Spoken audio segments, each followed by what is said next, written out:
What happened to me shouldn't happen to anyone, but I'm glad it did.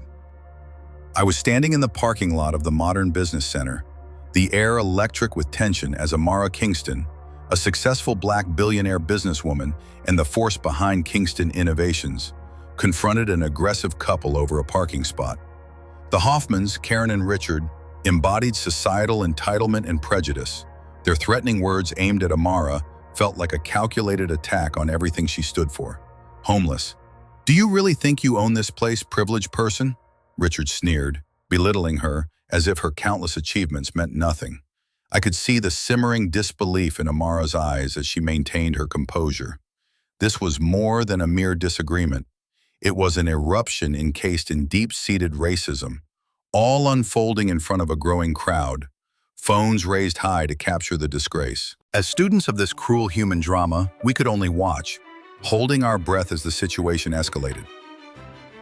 7 minutes, Amara declared calmly, her voice cutting through the animosity like a clarion call. And then the tide turned. Her entourage arrived with an air of authority, revealing that Amara was not just a victim, but a catalyst for change. As the Hoffmans' identities were laid bare, so were their sins. Glowing documentation of past misdeeds surrounded them like sharks closing in. With their power slipping away, the humiliation they had inflicted began to echo back upon them. It was poetic justice, an echo of accountability that resonated throughout the crowd.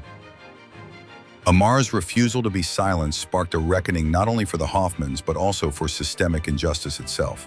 The day's events reshaped the narrative, propelling Amara to launch a community housing initiative, proving that true power isn't bound by wealth. It thrives where courage and responsibility unite. Let this story remind us all. Standing up against injustice fuels the fire for transformation. Amara Kingston navigated the busy parking lot, her heels clicking against the pavement. The sun glinted off her tailored suit, a stark contrast to the commotion brewing ahead.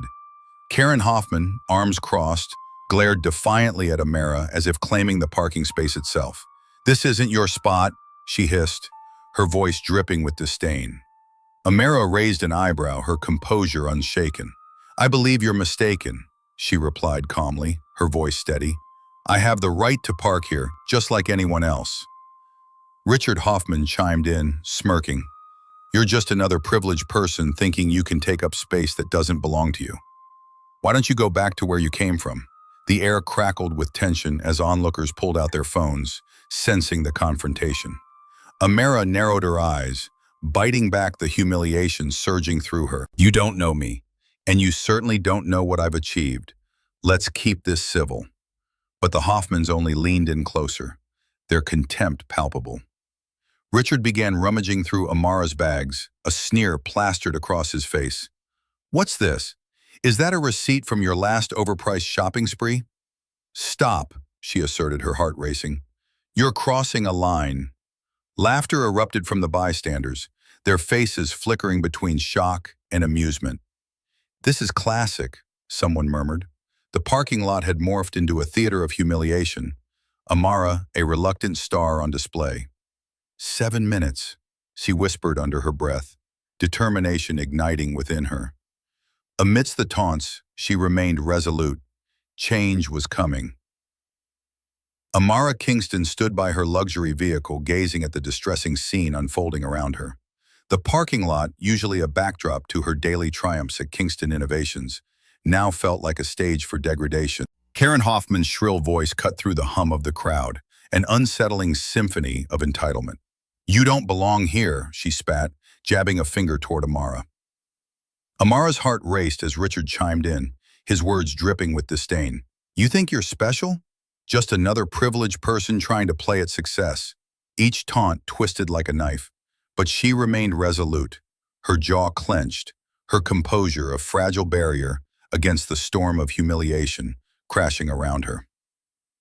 As Richard began rifling through her belongings, the surrounding audience transformed from passive onlookers into silent witnesses. Phones emerged, recording, murmurs rippled through the crowd, a blend of shock and curiosity. The audacity of their attacks, rooted in ignorance, clawed at Amara's insides as she absorbed each vile comment. 7 minutes, she whispered to herself, an anchor in a torrent of rage. Suddenly her entourage arrived in sharp suits, a wave of authority sweeping through the parking lot. Gasps filled the air as realization dawned on the bystanders. Amara straightened, feeling a shift. The Hoffmans, once towering figures in their own narrative, shrank under the weight of impending revelations. She revealed their sordid history, the dominoes of consequence beginning their fall. Amara's silence shattered, not in desperation, but with a fierce resolve.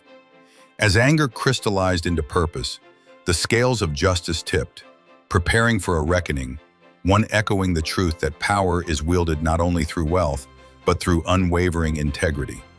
Amara stood tall, her gaze steady on the Hoffmans. "I'm not backing down," she said softly but firmly, as Richard continued to flail against her presence. The murmurs of the growing crowd buzzed around them, the atmosphere thick with tension. "Look at you acting entitled," Karen scoffed, arms crossed defiantly. "Go back to where you came from." Amara inhaled deeply, the insults washing over her, yet she remained immovable, rooted in her truth. 7 minutes, Amara declared, her voice steady. The countdown in her mind synchronized with the rising tension. It was only a matter of time before clarity and courage would prevail. With each passing second, imaginary gears shifted in her mind, strategizing her comeback. The crowd, witnessing this unfair confrontation, slowly began to stir, phones recording the injustice. Amara's entourage, a powerful presence, materialized behind her. They exuded authority, their suits sharp and their gaze unwavering. Richard faltered, glancing back at the approaching figures with uncertainty. "Do you know who she is?" one of Amara's associates called out, a confident grin cutting through the heaviness. "You're messing with the wrong person." This was Amara's moment. The Hoffman's delusion of power crumbled as she shared the repercussions of their actions. "It won't end well for you if you continue this," she warned, her tone unwavering, embodying strength.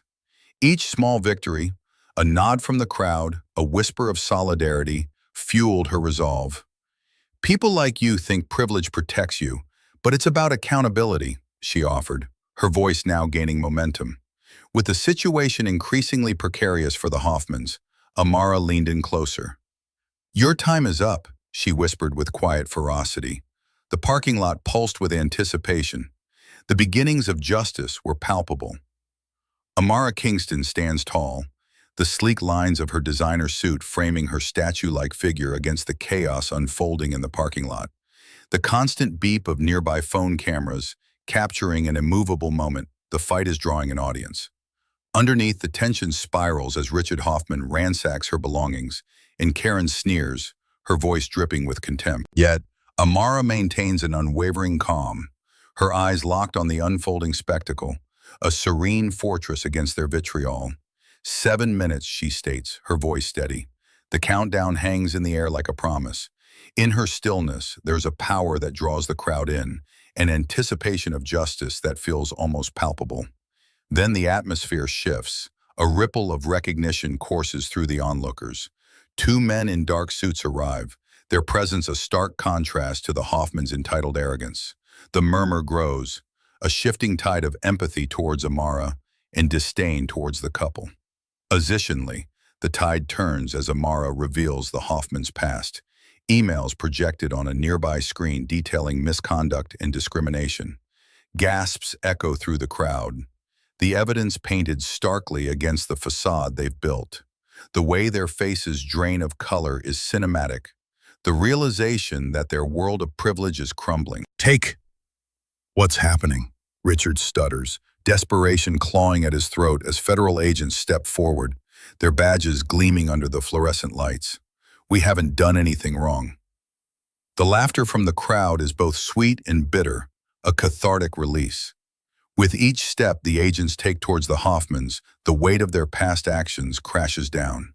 Amara's expression, resolute yet softened, embodies the triumph of truth over falsehood. As the Hoffmans are led away, the cheers blend with the sound of murmured reflections, an acknowledgement of societal shifts. Amara stands alone, the centerpiece of this unlikely tableau, her strength illuminating the park. She has not only reclaimed her dignity, but has sparked a dialogue about accountability and integrity, as she casts her gaze towards a brighter horizon. As I reflect on that day, the chaos of the parking lot seems both distant and vivid. I remember standing calmly amidst shouts, feeling the weight of my identity and the history behind it. The encounter with the Hoffmans was more than just a skirmish over a parking space. It was a reminder of the battles I've faced and the resilience I've cultivated over time. I didn't seek revenge. Instead, I hoped for accountability. Their arrogance met my quiet strength, and suddenly, a tipping point emerged. In that moment, I realized true power comes from standing firm in one's convictions and lifting others alongside you. I would not let hatred define my story. But now, as I look back, I ponder. Do you think I went too far? Would you have done something differently at that moment? Have you ever encountered someone treating you unfairly, solely based on who you are? Share your stories below. Let's engage in a conversation about what justice truly means and how we can all advocate for a more equitable world.